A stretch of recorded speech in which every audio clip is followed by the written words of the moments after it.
What is up? How are you doing, Bills fans?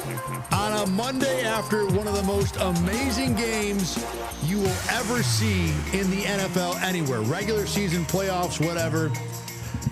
What a comeback. We are gold behind me today. I know I called it yellow before.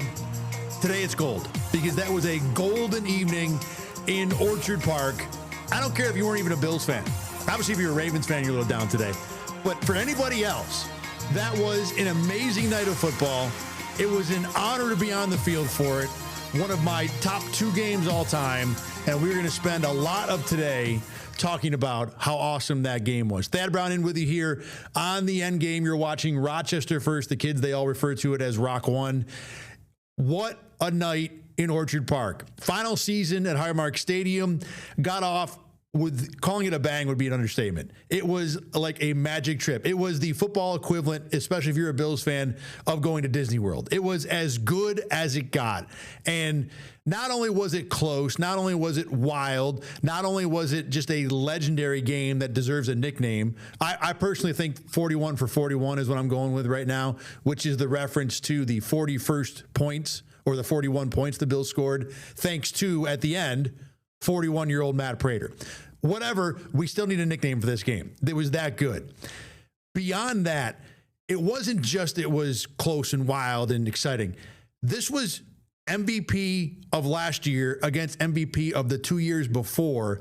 Both guys at the absolute height of their powers, doing everything you expect out of the best players in the NFL, along with, oh, by the way, Derrick Henry rushing for $160, whatever it was. I got the numbers right here. 169, 2 touchdowns. Both TDs were like 30-yard plus gallops.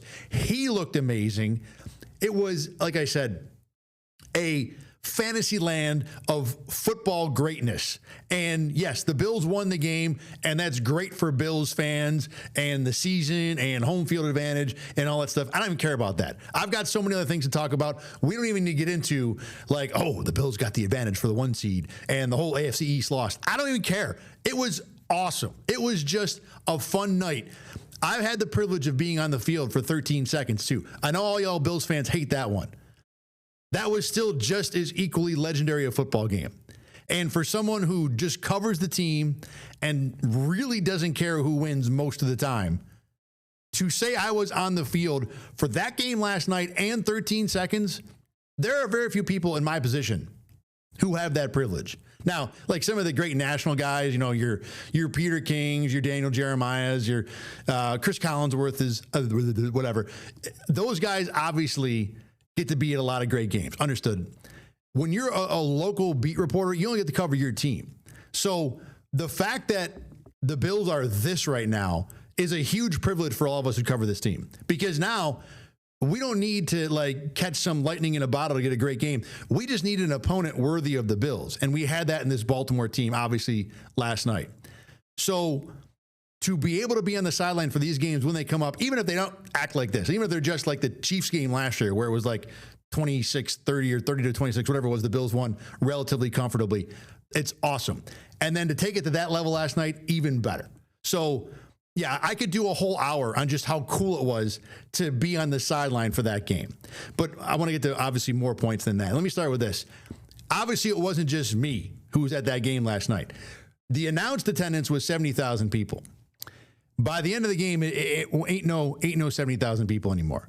They were down, I think, to somewhere in the neighborhood of 55, 60. It wasn't bad. You know, it wasn't like the place was empty like it was a preseason game, but it was noticeably emptier than it was at the start of the game when everybody was up for week 1 and how exciting it was. And understandably so. Look, I was talking about this on a call I did to a radio show in here in Rochester earlier today.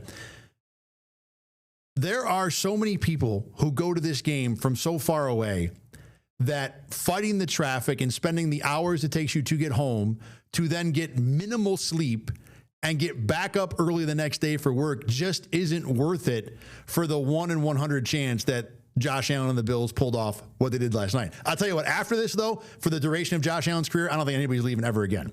But I can understand why people would be like, look, it just, I have a life. This is my get away from life thing. But when my get away from life thing starts to invade on my life or become a get in the way of my life thing, then I've got to draw a line. So I get all that. So the environment in the building was, certainly quiet, down. There was a bit of fatalism to it because every time the Bills seemed like they were getting close, Derrick Henry would just run for 50 yards and the Ravens would be back up 2 touchdowns again. So even when the Bills got that deflected touchdown to Keon Coleman to get within a score again, there was very little excitement. It was a cool play. Wow, good, great. Hey, Keon Coleman scored a touchdown. Awesome. There was very little energy in the building. Now, when the Bills got the fumble, there was a, okay, the game's on a little bit. But even on the touchdown after that, there's excitement for sure. But the feeling I got from, feeling who's behind me while I'm standing on the sideline was more of, okay, well, we still got to get the 2-point conversion. And even then, it's just a tie game.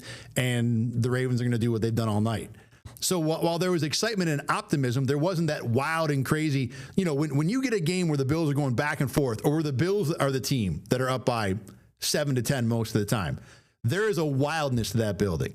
I mean, it is a roller coaster of you're just, you're always going on that big hill downhill on the roller coaster, the first one. That's what it feels like for 60 straight minutes in that building.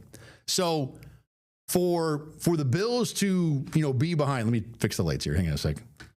The yellow lights have not been working. We're going to go color of royalty now. That's what I'm back. It's my backup plan, purple and yellow. This was a king game. So we're going to go with king colors now. Anyway,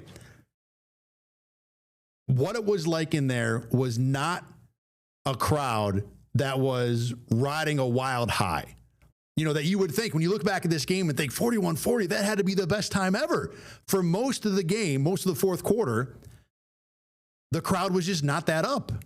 Now, when the Bills do force the punt and they start moving downfield, there was certainly a buildup. But even that was kind of limited, like it was as if the crowd had a governor on it, by the fact that, you didn't want to get in the way of the offense trying to call signals. I was very impressed by the people who were there, did a great job of staying out of the way of the offense, of making sure that Josh Allen can do what he had to do, and there wasn't a noise problem. I mean, they were silent. You could have played golf with how loud it was in there when the Bills offense was calling signals. And then when Josh Palmer gets into field goal range, and then when Keon Coleman really gets into field goal range, there was a buildup of excitement. But I think the way I describe, at least, and again, I'm not feeling the whole crowd, but I'm certainly feeling the corner, the 500 or people that are right behind me. The feeling was a combination of, is this really happening?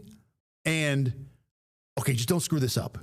Don't miss this. Don't take me all the way here to the end and then push me over the cliff anyway by blowing the field goal. So it wasn't wild. It wasn't crazy. It was, very uniquely unusual. You could feel the dam getting ready to burst, but the crowd didn't really want to go too far and get ahead of themselves. And then the weirdest part of it, which when you think about it would make sense, but to actually experience it was unusual. So when Matt Prater makes the kick, because it was so short, you didn't really have to wait too long to see if it was good. Just come off the foot, and as long as you don't get one of those stupid, duck hooks like some of us hit off a tee, it was going to be good. So the crowd behind the goalpost that he's kicking to, around the tunnel, they cheered a solid second and a half before everybody else did. It was almost like you were watching TV, and the people over in that room had the live feed, but everybody else in the stadium was watching the delayed cable system or something. And so it was and it was just crazy to hear the sound. Not, normally in a football game, team scores a touchdown, everybody sees it. But in this, people on the side couldn't tell if the ball was between the goalposts or not. So it was a fun night. It wasn't I've heard that building louder on a number of occasions. You noticed that there were people missing at the end of the game. It was still awesome. It was still a great experience, but it was very unique and different for Highmark Stadium for a game of that magnitude. All right, let's talk about some of the guys who had a big part in this. And the first one I want to get to today, not necessarily the number one most responsible for this win. And I think the thing that makes this win, what it is that it wasn't just one person. It wasn't Josh Allen putting on a Superman cape and dragging everybody to a win. It wasn't Ed Oliver, even though he was great on defense. It was this guy and this guy and this guy and this guy and this thing and this thing and this thing and this thing, all building up to give you that 1 in 100 shot. And I say 1 in 100 because the Ravens, apparently, according to ESPN stats and info or whatever, had a 99% chance of winning with like 5 minutes to go. So the 1 in 100 shot takes nearly 100 things to come together.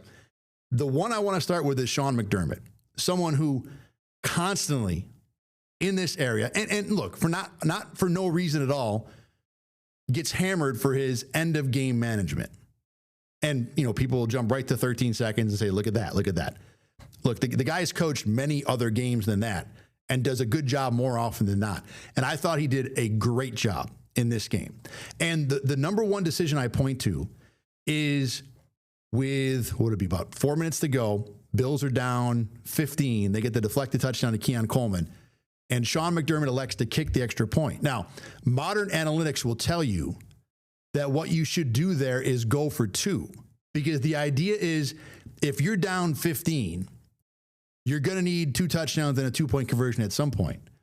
Don't save the 2-pointer for the end and then go for 2 and put the whole game on that 2 because you saved it for the very end of the game. Go for 2 early, and that way if you miss it, okay, well, now I know that I'm going to need 9 more points, so 2 more scores. I can, manage the game that way. Now, in most cases, it's so late anyway that you got no real chance to get 2 scores.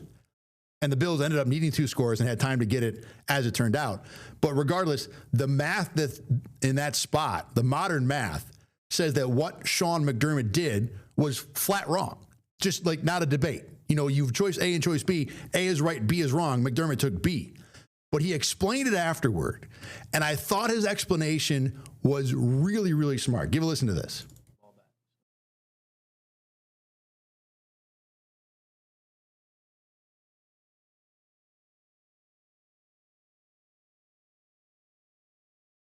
Okay.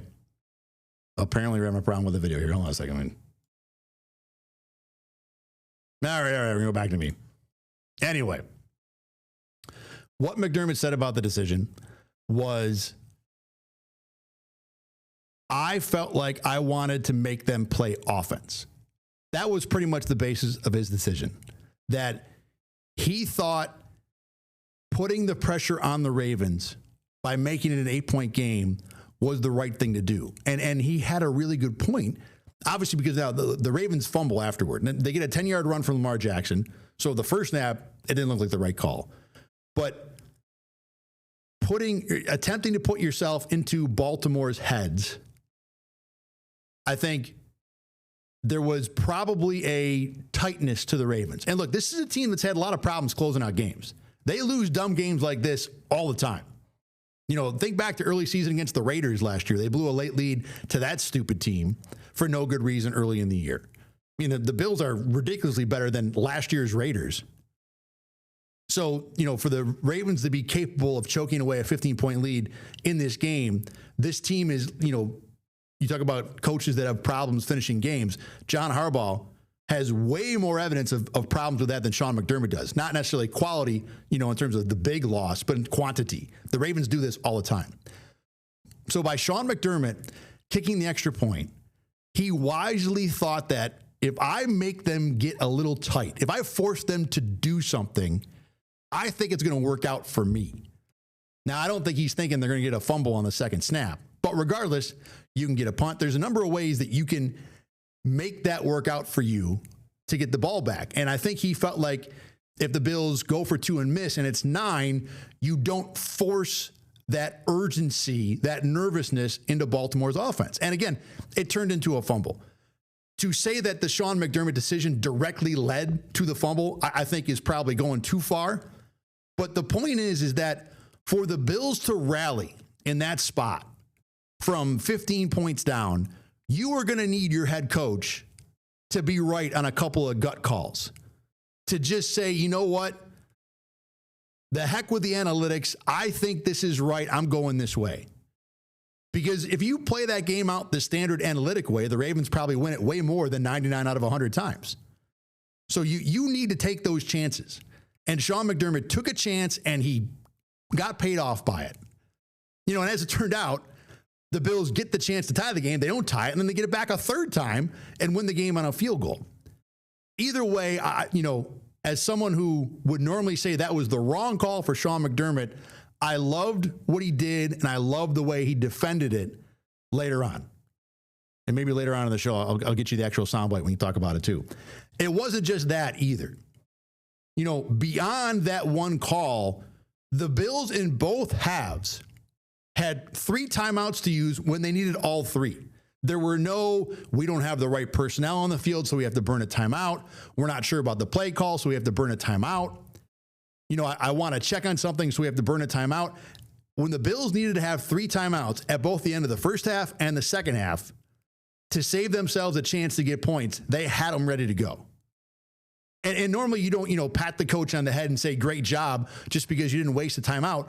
But you still should get credit for that. Sean McDermott in game 1 had his team ready to go well enough that they didn't have to waste timeouts. So when it came to the end of the half and the first half, every single second obviously mattered.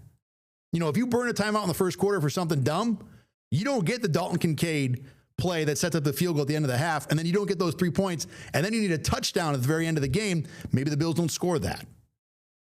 So to me, this was a Sean McDermott masterclass in game management. Not only with, again, being clean in the timeouts, but having the understanding, the awareness, and the guts to go against the analytics and say, I think if I make this team play offense, it's going to work out for me, and he was right. And again, the only way the Bills were going to come back in this, there were a number of things that had to happen. One of them had to be your head coach taking a gut chance and being right on it. Speaking of that end of the half play, you want to talk about coaches having a good game. How about Joe Brady? There were many things that I would quibble with in this game. You know, there were a number of screens and short throws that the Bills did in important situations I didn't like. I think the overall game from Joe Brady, at least watching it live, left a lot to be desired. But that end of half play is genius in its simplicity to open up space in a spot where you have 7 seconds, you have no timeouts, and you need to get about 10 to 15 yards. That wasn't a 4-yard. You couldn't throw the quick out. You know, maybe you could if you had Chris Boswell, and that dude can bang it from 70 yards. But with your 41-year-old kicker who just showed up, you want to get that guy a heck of a lot closer than the 40-yard line. And what the Bills did, they had 3 receivers to the left. They ran all 3 straight down the field. Now, to back up a little bit, when the Ravens came out, y'all remember how they didn't have anybody on the line of scrimmage. They just dropped everybody in coverage. Well, they had 3 guys deep, basically protecting against the touchdown. And I don't know if I can blame them. Maybe you want to play 2 instead of 3. But regardless, the Ravens are like, of all the things that are going to happen on this last play, we don't want to get burned by someone throwing one over our head for a Hail Mary. Remember, the Bills gave up a touchdown to the Jets last year because they thought the Jets were going to go for a field goal, instead threw the Hail Mary and didn't have the personnel down there. So maybe the Ravens were, going to school on that Bills mistake to make sure they didn't get burned for a touchdown. Regardless, the Ravens dropped 3 guys 30 yards deep. They were out of the play for what the Bills wanted to do. The Bills had 3 receivers to the left. They ran 3 other defenders basically straight down the field. So when Josh Allen throws the ball, Baltimore's got 6 of their 11 defenders like 30 yards downfield, essentially out of the play. So you got 5 guys left. There were 4 guys that were straddled along with the 35, 40-yard line, essentially 5 to 10 yards off the line of scrimmage. It was just a straight zone. If you want to throw it between us, that's fine. We'll tackle you and the half is over. They had 1 guy who was trailing Dalton Kincaid across the field. But when you go back to the 4 guys who are straddled along the 30-yard line, well, the play was all the way to the left sideline. So the guy on the right sideline, the guy next to him, and the guy in the middle of the field, they're all out of the play. So even though there's 11 guys on the field and you're thinking, how am I going to find space to throw a sideline route for 15 yards? Well, what Joe Brady has done is he's eliminated 9 of the guys off the bat. The 3 who dropped deep were out. We ran 3 more off. We don't care about the 3 that are center to right. I just got to beat 2 guys. 2 guys. So when Dalton Kincaid comes off the line of scrimmage, he's got a defender right on him. I think it was Kyle Hamilton. I'm not sure, though. And he just runs a crosser route all the way across the field. Generally, with those routes, it's really hard for a defensive back to stay with you because you know where you're going, he doesn't. And if he's at all shading away from you, which was what happened on this play, there was just a little bit of outside leverage on that play because when Dalton Kincaid starts out on the right, the last thing the defender wants to do is get beat out to that right sideline. So you protect for that at the line of scrimmage.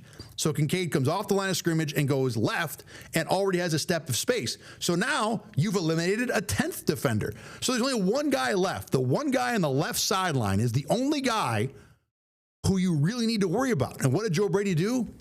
He took, I believe it was Ty Johnson, out of the backfield and ran him short across the line of scrimmage. Now, ostensibly, if that defender drops deep to defend Dalton Kincaid, Josh Allen could throw the short pass, and the Bills, like I said, they'd still get a field goal try, but now you're talking 58, 60 yards. That's not what the Bills want to do. But regardless, by running that defender or that receiver short, that brought the defender on the left sideline short just for a moment, and with Josh Allen, that's all you need. He just, slings back that rifle and lets loose, and all of a sudden you got an 18-yard catch and an easy field goal. It didn't have to be genius. You didn't have to reinvent the wheel with that play.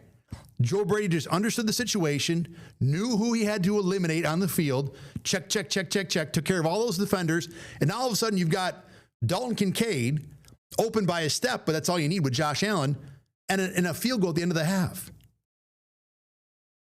What the Bills do very well on offense under Joe Brady is take advantage of the talent gaps they have, the talent advantages they have, and not screw them up. Don't do anything dumb. And Joe Brady did it right there. He just said, look, I got Josh Allen. I need this much space. Let me take care of all these other guys. I'll open a little bit of space in the sideline. Josh, pick which guy you want to go to, and we'll kick a field goal. I mean, there are 27 teams in the NFL that will make that play look like it's solving for the exact value of pi. And Joe Brady just kind of shrugs his shoulders and said, here you go, Josh. And 17 executes. For whatever else you didn't like about Joe Brady, that end-of-half play was as good as it gets in that situation and earned the Bills 3 points that they desperately needed at the end of the game. So give Joe Brady some credit for what happened in this game. How about Josh Allen? I mean, look, we've seen Josh Allen 1,000 times. And I walked away from this game thinking, yeah, Josh Allen was awesome, 394 yards, a couple touchdowns on the ground, et cetera, doing all the normal Josh Allen things. This wasn't anything I haven't seen before. Rewatching on film, and if you want, go to X and check out Carl Jones's feed, Jones11_. He's got a little cut up of some of the Josh Allen throws today, or from last night. Unbelievable. I mean, this was a higher level Josh Allen than I thought we got in this game last night. The throw to Khalil Shakir right before the Dalton Kincaid catch on the sideline. As good as it gets. Rolling to his left, creating space, throwing back across his body 30 yards. Now, Shakir's pretty wide open. The Ravens didn't play that snap too well. The safety there dropped too far and allowed Shakir to get room in front of him. Regardless, that's not an easy throw. And to fit it in there, classic Josh Allen. The Josh Palmer throw to set up the game-winning field goal. Not only was a good throw in terms of location and velocity, but he really read that defense well. Jair Alexander's flat-footed. Palmer runs to him, creates space quickly. Josh sees it quickly, bang, out. And I don't think Josh even had to be that early to complete it. I think Palmer won the route so convincingly. He could have maybe even held off for a half second. I don't care. That's an elite high-level throw. And with Josh Allen, the one thing that you don't rave about a lot with him is releasing the ball early. Being able to anticipate and, read a route and get a ball off quick. I think it's because he's got such a great arm and he's such a great athlete. He hasn't been forced to, learn Learn is the bad word. He hasn't been forced to operate at that high a level mentally because the physicals are so good. Because the arm is so strong, you can be a bit late if you're Josh Allen because you'll still get the ball in there. Because the ability to escape and use his legs as a weapon are so good, you don't have to worry about reading the defense early because, well, if it's not there when I get to it, I can just scramble and get 15 yards anyway. So this has not been the highest part of his game. It's still pretty high, but it is not as elite as the other stuff. This, to me, was a higher level kind of anticipatory play. There are even a couple times where he threw Keon Coleman open. You know, Keon Coleman had a pretty typical day, and I'm going to get to him in a minute here. But there were at least one spot where, you know, Keon Coleman had created a little bit of space, and Josh Allen saw it and realized, like, I got to get this ball out quick to take advantage of this, and did that. So there was throw after throw after throw of why this guy is the MVP, why he's one of the top quarterbacks in the NFL. And obviously this Bills comeback doesn't happen without Josh Allen doing a whole bunch of Josh Allen things. But I walked away from this game thinking run-of-the-mill Josh Allen, which, you know, run-of-the-mill Josh Allen is still ridiculous Josh Allen. It was even better than I thought. And this does happen, you know, when you go back to the film a number of times where you're like, wow, I didn't think that throw was that hard. Wow, that one was pretty good too. And Josh Allen had that kind of game. There were some misses. You know, it probably wasn't his best game ever, but it was one of his better games for sure. Now, for a comeback like this to happen, you know, the Bills were going to need to get some help. It wasn't, they had put themselves in such a hole, and the Ravens were so good that the Bills were not going to be able to just run this down by themselves. They needed some breaks. Now, they got a big one with the deflected touchdown catch to Keon Coleman on 4th and 2. They don't make that play. Let me double check the play-by-play here. I just want to make sure I get this right. Yeah, they don't get that play. Then it's 4 minutes to go. You're down 15. The Ravens have the ball on their own 10, but they still have the ball. You know, now if you play it out the same way and Derrick Henry fumbles right away, maybe the Bills still have time to go through all the stuff they went through, but, you know, probably very, very unlikely. So a huge break to get the deflected catch. The other thing that stood out to me, though, was the way the Ravens played offense late in this game. When the Bills punted a drive before the Keon Coleman touchdown after the Madubuike sack, I was startled by, with 9 minutes to go in a 2-score game against Josh bleeping Allen, how conservative the Ravens looked. They went run for 3, 1 for -1, false start, almost a give-up throw. You know, you're not really trying to convert 3rd and 13. You're just trying to get yards and hope 3 defenders fall down. They took a penalty on the play anyway. It wouldn't have mattered, and they punted.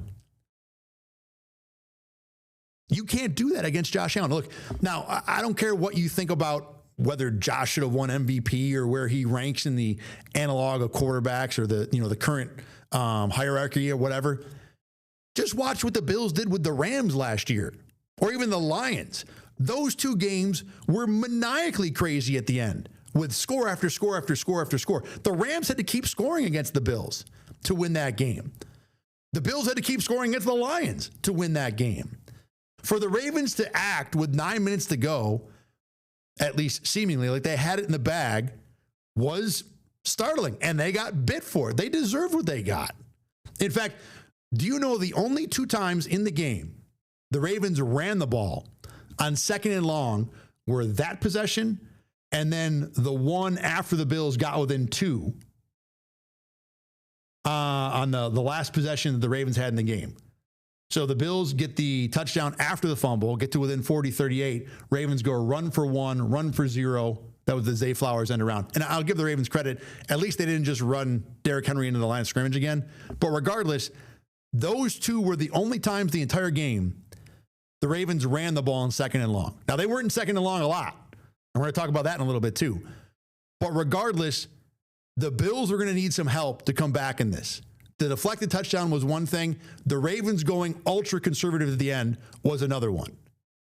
And look, the Bills proved you can't do that with us. When we got 17, you got to bury us. You got to put the foot on the throat and cut off all air. Because if we are breathing at all, we can rip your heart out. That's exactly what the Bills did. And the Ravens should know better. this is some brand new, like when the Bills play the Jets next week, Aaron Glenn's new coach, never done this before. You got a quarterback like Justin Fields. You can understand the Jets, if they're up like 12 or 14, I don't know how that's going to possibly happen, but let's say it does. If they want to go conservative and just go run, because we have Justin Fields and we're a brand new coach, you can at least like understand that a little bit. John Harbaugh, with a 2-time MVP, a head coach who's won a Super Bowl, who's seen it and done it all, should know better. But they didn't. And again, this is part of who the Ravens have become, and the Bills made them pay for it. And, again, good for, you talk about Sean McDermott having a good game. Credit to him for not doing that, for, knowing how to manage the game at the end. I talked a little bit about Keon Coleman and Josh Palmer and the games they had, and they were both pretty darn good in this one. They, as you can see from the numbers there, 13 catches, 173 yards combined. Coleman had the touchdown. Palmer had the big catch to set up the field goal. Went back and watched, a lot of their game on the film today. The Keon assessment would go like this. I think he's better than he was last year. When the Ravens wanted to man him up, they did a pretty good job. They didn't, press him or get into his body too much. I've seen some Keon games where it looks like he's got the whole game Velcroed to whatever defensive back is on him. That wasn't this game. And I saw some improvement in terms of being able to create separation. But I think for the most part, this was a pretty similar game to what you've seen from Keon Coleman. The Ravens, it seemed like they went back, and I want to study this a little more, and got a little soft towards the end of the game, and the Bills were taking advantage of that in some spots, certainly early in some of the late drives when the Bills were still on their side of the 50. It felt like the Ravens weren't doing quite as much aggressively as they were earlier in the game. The one thing I do want to say about Keon, the sideline catch he made for about 20 yards early in the fourth quarter, I think it was, the one where he went up high and came down between zone. First of all, that's another really good throw by Josh Allen. To be able to see that I have a window, and that window is like 6 to 9 feet in the air. I've got to go up with Keon and make him make a play.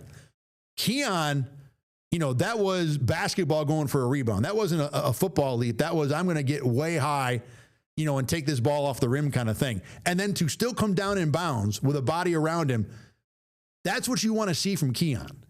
That high level, I'm going to use my physical ability. I'm going to be able to get up and make a play. That's the kind of stuff that the Bills probably hope to get with Keon Coleman, and you saw it on that play. Now, I know he went 8 for 113 or whatever it was, and I don't know how much of that is repeatable. Again, I think a good chunk of it was the Bills taking what the Ravens were giving them, Keon Coleman, finding space. It wasn't like Keon Coleman was winning after route after route after route. Doesn't mean it can't be that. Certainly 8 for 113. You got to be doing a number of things right to make that happen. But going back to the film, I wasn't blown away by Keon Coleman's game. I think it was better, but I'd be surprised if we get 8 for 113 all the time. We'll see. The guy I did like, though, was Josh Palmer. And I want to watch his game a little more. But he flashed a couple different times. First of all, there was the pass interference play right at the end of the third quarter. The Bills have a 4th and 5.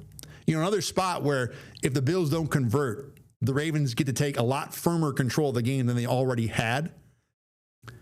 Josh Palmer runs off the line of scrimmage. Jair Alexander's right there 2 yards off. And Palmer came off the line of scrimmage pretty quick, but then found a different gear, ran kind of a post-sail route all the way to the far corner. And as Palmer described it afterward, he said, as soon as Josh Allen throws that ball, I know I've got pass interference because the defender's in man coverage. He's got his back to me. And Josh Allen, to his credit, is really good at IDing these kind of coverages. If he sees a receiver one-on-one and a defender's got his back turned to the quarterback, Josh will just fling it because he knows that, A, his receiver can see the ball and the defender can't. So I've got a good chance of my receiver adjusting better. B, because, again, the defender has his back to the ball, there's a good chance I get pass interference. And Palmer said, look, the moment that ball's in the air, I thought that was pass interference. But it works because Palmer had won the route. Palmer was a step and a half ahead of Alexander, which in the NFL might as well be a football field, like acres of space. Excellent route there. The other one that I liked a lot was the one that Josh Allen missed in the end zone in the fourth quarter, midway through the fourth quarter. I don't remember exactly where it was. I think it was right before the Coleman touchdown. Let me see here. 3 plays before the Coleman. So it was 1st and goal, 1st and 10 from the Baltimore 18. So Palmer, again, this is with Jair Alexander again, comes off the line of scrimmage and kind of throttles down just for a moment, gets the defender to commit forward just a little bit, and then hits the accelerator and goes, and was wide open. You know, one of the few throws that Josh Allen should have hit and just flat out missed. And I'm sure, you know, Josh, that'll be one. Knowing Josh, he won't tell you about all the great throws he made. He'll tell you about that one he missed all day. Regardless, that was Palmer creating space on his own. And here's the thing with Josh Palmer. I've said this all offseason, and I stand by it. The Bills don't need him to be a star. You don't need him to be a go-to receiver. What you need him to be is competent. Give me some plays. Give me a few moments. And you got those when you needed them. The play at the end of the game where Palmer gets open to set up the game-winning field goal is another one where he runs right at Alexander off the line of scrimmage. This one was he didn't vary his speed. Where the first two I'm talking about were kind of speed variances. This one, Palmer came off the line of scrimmage with a head of steam and just ran right through Alexander's coverage, essentially. Got Alexander flat-footed and blew by him. Josh Allen saw it immediately, and we're all of a sudden inside the 35-yard line. You don't need Josh Palmer to do this play after play after play. We don't need him to be Jamar Chase if you're the Bills. You need him to give me a few flashes. Give me a few moments where I can rely on you to make a play. And they got that, the Bills did, against Baltimore from Palmer. And, Dalton Kincaid had a touchdown. Keon Coleman had a touchdown. Those are the guys we talked about through the preseason as being the guys to take this offense to a new level. To me, Palmer might be the guy. Because if the Bills keep getting this, and we're not even talking about a high bar for this. Like I said, I don't need Palmer to do this snap after snap after snap. Give me a few. You got a few in this game, and the Bills put up 41 points and came from behind against one of the better teams in the NFL. That, to me, is one of the most encouraging parts of the receiving game in particular and the offense in general. All right, we're going to take a break. When we come back here, I want to get into some of the bad things. And obviously there's a bunch. Yesterday after the game, all the things that I've got out there somewhere in terms of, my reaction to the game, whether it's here in Rochester first, on X or whatever, I said yesterday was all going to be about the good stuff. All right, well, we're ready to move on a little bit because there are questions about this Bills team that are going to need to be answered for them to get where they want to go. We'll talk about that after a break. You are watching Rochester First. The kids, they all refer to it as Rock One.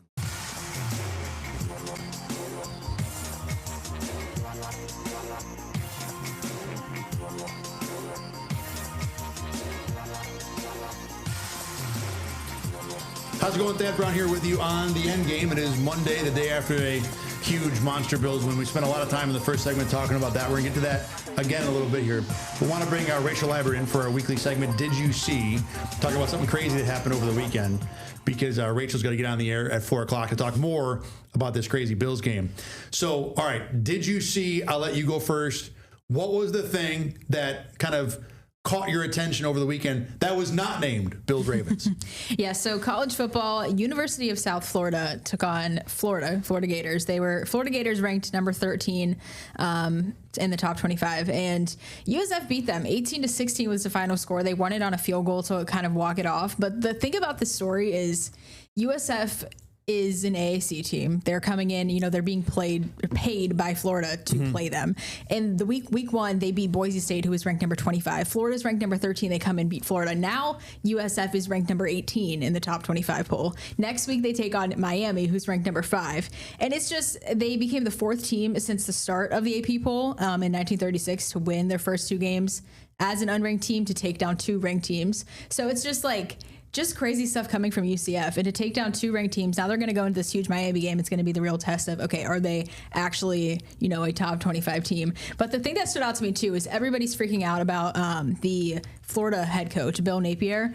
And they're like, he's 20-20 in his overall record with Florida, but everyone's saying we want him gone. And the thing to me, it's it's week 2. Florida's 1-1. They lost to a team they definitely should not have lost to, but everybody's freaking out about the state of their program just because they lost this 18-16 game. And he actually came out today with in his press conference with a statement that he will be the one calling the plays. He's not, listening to all this noise, but it's just kind of crazy to see these. I love seeing these small teams that are not supposed to beat these SEC teams, these top 10, top 20 teams come in and just do it. It's so fun to see. It happened last year a few times. It's already happened a few times this year, but yeah, that's what I saw this weekend. That you're right. You never get tired of it. And let's see. Now, is it Central Florida or South Florida the one? South Florida. Okay, let me go back. Let me change the graphic again. I had it right before. The old, I'm going to get paid and I'm going to take your lunch money too because I won the game is always fascinating. I wasn't that dialed into, college football, keep up on this, but that's a cool thing. I mean, do you know who South Florida's got this week now? Like, who's next? Miami. Oh, so they're doing it again. Yeah, number 5 in the country. They're just climbing up the ladder right now. They're just climbing up the ladder. So this is like I said, this is their big test to see if they can actually hang with an actual, there's such a big difference between number 13 and number 5, I think. So to see if they can actually come in and take down Miami. I mean, I think it's possible. I don't know. Miami's having a good year so far, but it's a fair point. Fair point because we saw in the college football playoff last year exactly. that even you're 9, 10, 11, 12. Well, you're nothing compared to 5 through 8. Exactly. And then 5 through 8 was nothing for 1 to 4. All right, the thing I saw this weekend I think was what a lot of people saw, at least in Western New York, and that was hold on a sec here. Not him. This thing. Syracuse football running after a win. They beat UConn in overtime. It was not good. I mean, UConn was a team that shouldn't have required overtime to win. But there's Fran Brown running his team, just like in the movie Miracle. Again, everybody threw that out. The moment I saw it, I'm like, we're going to get all of the Miracle memes and videos. The thing with this, though, for me, and I want to ask your take on it, too. Did you like Fran Brown doing this? And I know there's controversy with this because to have to basically embarrass your kids, to call them out in front of everybody, because they didn't do it like hours after the game was over. It was like game ended and we're going to, run everybody in front of the fans who are still here. I can see where people would have a problem with that, where people would call that, embarrassing your kids. I liked it. And Fran Brown said later, look, we have a standard essentially, and we did not meet that standard in this game against UConn.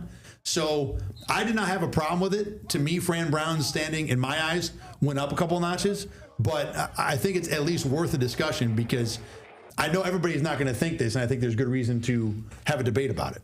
Yeah, I don't have a problem with it either. I mean, I'm kind of indifferent. I thought it was an interesting choice. I was talking to someone about it, and they said, they had to run sprints after the game. I thought they were talking about UConn. Yeah. So I was like, they won in overtime. Obviously, shouldn't have been an overtime situation. I mean, I don't hate it. I think everything I've seen about Fran Brown is that he's very hard-nosed. This is the standard, and if you don't meet the standard, I'm going to call you out about it. And I mean, there it is on full display. So I'm not surprised. I guess I'm a little surprised, but at the same time, you think about this program and what Fran Brown kind of stands for. And when I see clips of him on social media, I'm like, this seems like a thing to do. And I'm not mad about it. I think it kind of could maybe show them, okay, don't do this again, because this is what I'm going to kind of embarrass you a little bit in front of people. So, and I think the other thing too is, to me, it feels like, and an outsider, not really dialed in the program, it feels like this wasn't just the one game. It wasn't like they had a bad game. They didn't play well last week against Tennessee. Tennessee's a ranked team on the road, and if you lose by 20, that happens. But they didn't look good either. I mean, it was a bad looking 20.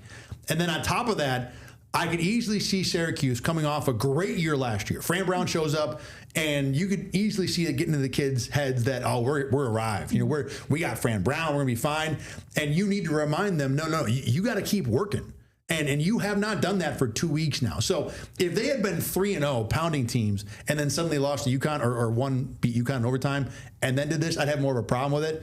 But when you add in the full context of where Syracuse has been, I thought it was the right move. Yeah, I think it's good. It'll develop a little bit of character, and tell them next time, don't let it get to the point where it's got to be overtime, because even though you win, it's not good enough. No doubt. All right. Rachel, thanks for stopping in. You can go back, get ready for a 4 o'clock show. Catch her on News 8. She's going to talk more about the Bills. What do you got coming up, by the way? I know you're off camera right now. On News 8? Yeah. What story are you doing? Matt Prater, of course. Nice. Jackson Hawes and Khalil Shakir both had great sound bites about, and you're going to hear this on BKL Nightly, about how they didn't realize, let me put you back on camera. This is stupid. Here we go. About how they didn't realize he was a player. They thought he was a coach at first. That, yeah. So put that in the show too. All right. Yep. There you go, everybody. Check that out at 4 o'clock. And again, we will do more of that on BKL Nightly here in Rochester First tonight at 8:30. Okay. Let me get to, like I said, some of the things about this Bills performance that were a little concerning, because to have a great comeback, you had to have a great deficit to come back from, and you had to kind of earn that deficit. And boy, did the Bills find their way to making that deficit happen. And it was a couple of bugaboos, at least one of them, that we've talked about a lot before. Number one was the run defense. It was just something that the Bills, just whether it's Derrick Henry, no matter who it is, they can't figure that out how to get away from that, how to be able to take him down. Hang on a sec here. All right, anyway. Well, you know what? Since James Cook is now locked on my screen, I'm going to talk about James Cook first. Why don't we do that?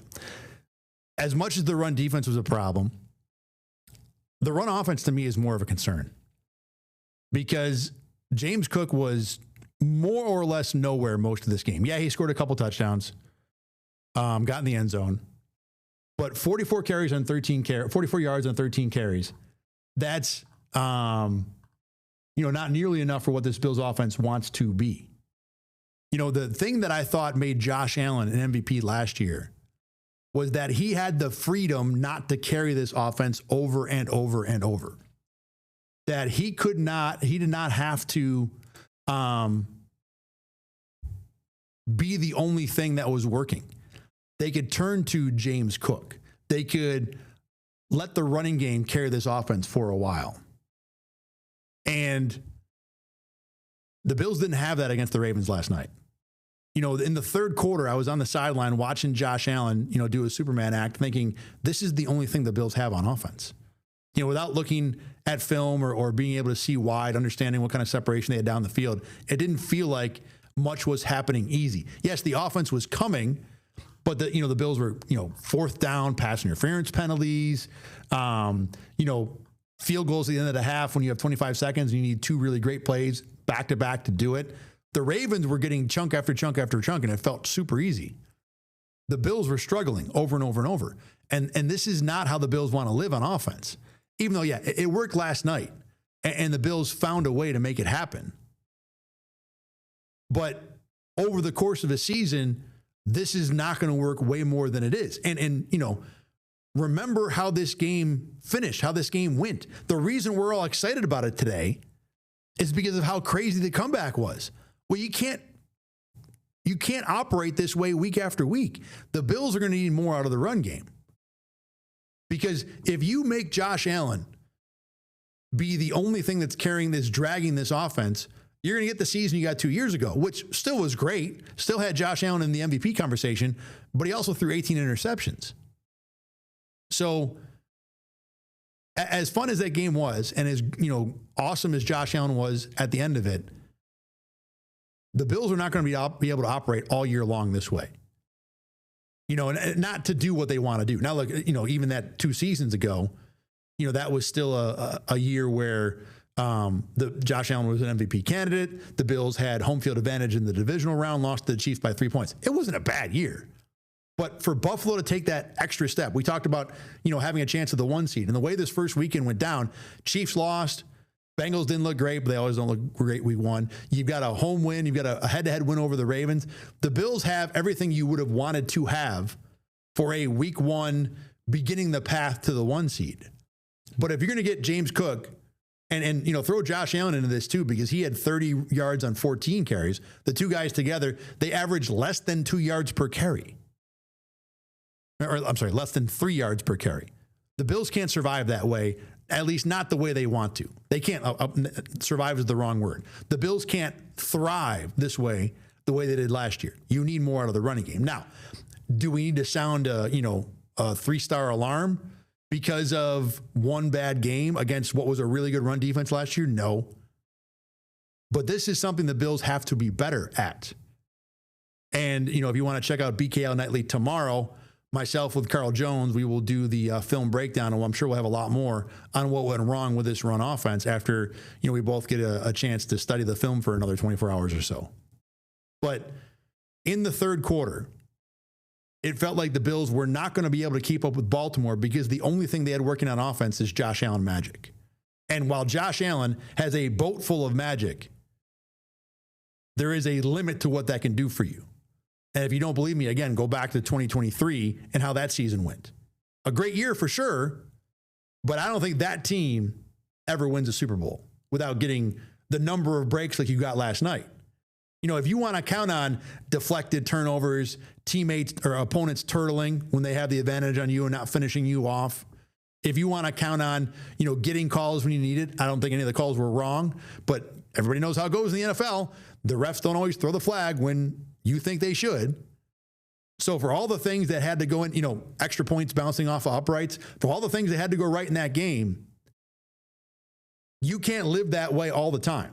And I know the Bills are not going to play the Ravens all the time, but you're going to play the Chiefs, you're going to play the Eagles, you're going to play the Bengals. Those are teams that are, going to have a better chance than most to take advantage of any of these issues in the run game.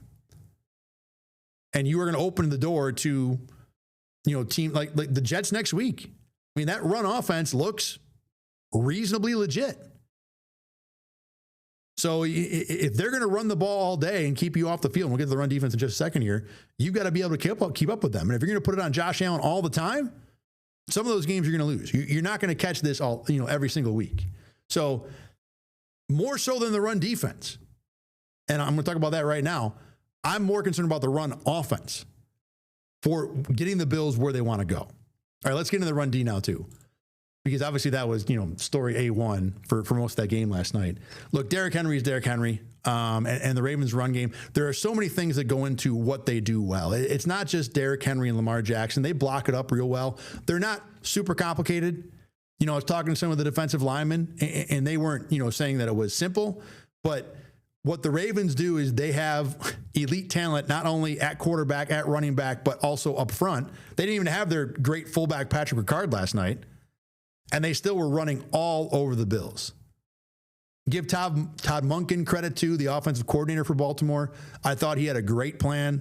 Carl Jones, again, I referred to his X feed before. You can get another video he posted about how the Ravens opened up a deep throw for Zay Flowers by snapping the ball early. There were a lot of things that Ravens offense did well in terms of scheme, but when it comes to the run game, primarily it's just we have better personnel than you, and we're just going to take advantage of that. So to that point, I'm not overly concerned about where the Bills are at, because they're not going to run into the Ravens ever again. There's no other team in the league that can do on the ground what the Ravens can. The concern I have for the Bills is that Brandon Beane spent all of these assets in the offseason to improve the defensive line. 3 draft picks, 3 free agents.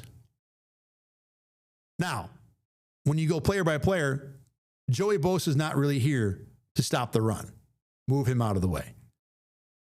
Michael Hoyt can do a lot of different things as a defensive tackle, gumming up the run in the middle. Not his game. Move him out of the way.